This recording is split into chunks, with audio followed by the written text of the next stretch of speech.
Hi YouTube. 3 months post-op. Actually, my surgery is tomorrow, but I have time today, so I'm making the video.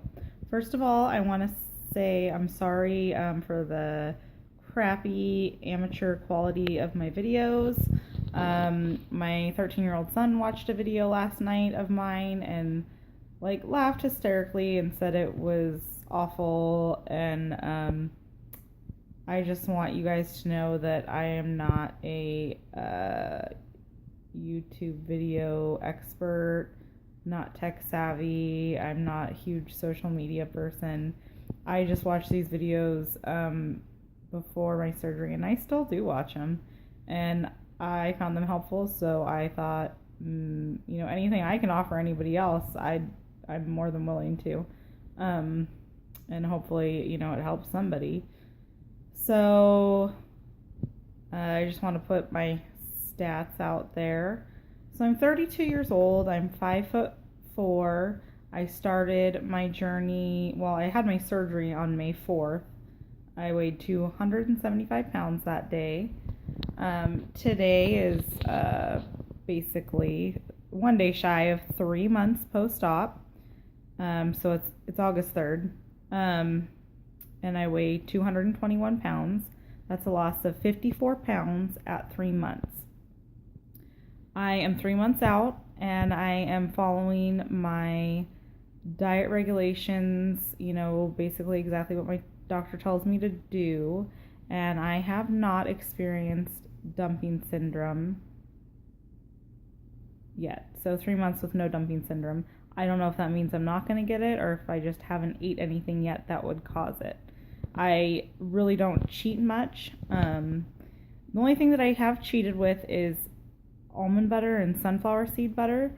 Sunflower seed butter is really smooth, and since I'm on only purees, it tastes so good and it goes down, and it is kind of high in fat and calories. Doesn't give me dumping syndrome. It's so satisfying, but it's probably something that I shouldn't be doing. It's probably dangerous. I shouldn't do it because it is high in calories and it's almost like a decadent type thing, and I shouldn't be doing that. So as soon as this jar is gone, I'm not going to buy another jar, I swear. So I am still on mushy foods. I have not been progressed yet by my doctor to soft foods. And actually, at 3 months, my doctor, according to her plan, you should be on full diet. But because of the complications that I had with the scar tissue at the connection, my progress has really been set back a lot. I was on liquids for a lot longer than I should have been. And that could be why I lost 54 pounds. But from what I've seen, about 50 pounds is normal. I'm really glad that I am on track with where I should be.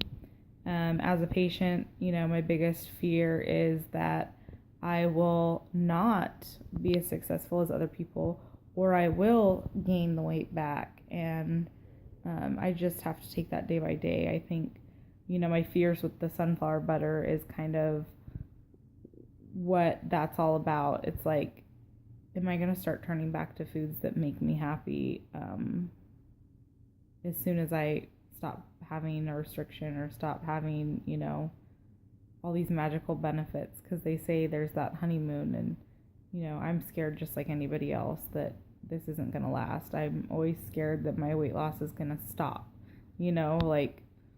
I weigh every week, and some weeks, that's one thing I wanted to talk about, because, I've lost 54 pounds in 3 months, and that is great. You really couldn't lose more than that. I mean, I guess you could, but sometimes I get a little disappointed, but it's like, I don't know what I'm thinking. You couldn't really do better. I suppose I could have done worse, but the scale is not going to be consistent. I've heard a lot of people say in their videos that it is consistent for them. Well, good for them. It's not for me. It's very, erratic for me. It's like, no, I mean, there's been weeks where I felt like I lost only 1 pound or no pounds, and that's pretty scary. But then you'll turn around a week later and lose 4 or 5. So I wouldn't say that in any way it's consistent or it stays around the same amount. That's not true for me. I mean, it's ranged from 0 to 11 pounds in 1 week. That's a pretty big difference. So don't expect it to be super consistent. Like, I'm going to lose 3 pounds every week, or I'm going to lose 5 pounds every week, or I'm going to lose 2 pounds every week. That's not my experience. Some people have that experience, I guess. I haven't. So don't count on losing a set amount every week or an average amount every week. It's totally all over the board for me. But 54 pounds in 3 months is great. So I guess, as long as I'm losing and I'm still getting numbers like that at milestone points, then that's what matters, not what happens week to week. So don't get too set on your weekly numbers. I would say worry more about what you do in like a month than what you do in a week. Don't get discouraged if you don't lose much in 1 week, because you might turn around the next week and lose 5, or you might go a couple weeks with not losing anything and then have a big week. That's how it's been for me. So yeah, that's it. That's my update. 3 months, still kind of figuring out the issues with my tummy and the scar tissue. I don't know if it's completely resolved yet, but I have confidence that it will get resolved. 3 months, no dumping syndrome, and 54 pounds lost. Doing good. So I'll check in with you when I have anything interesting come up, or 4 months maybe. All right. Thanks for listening. Bye.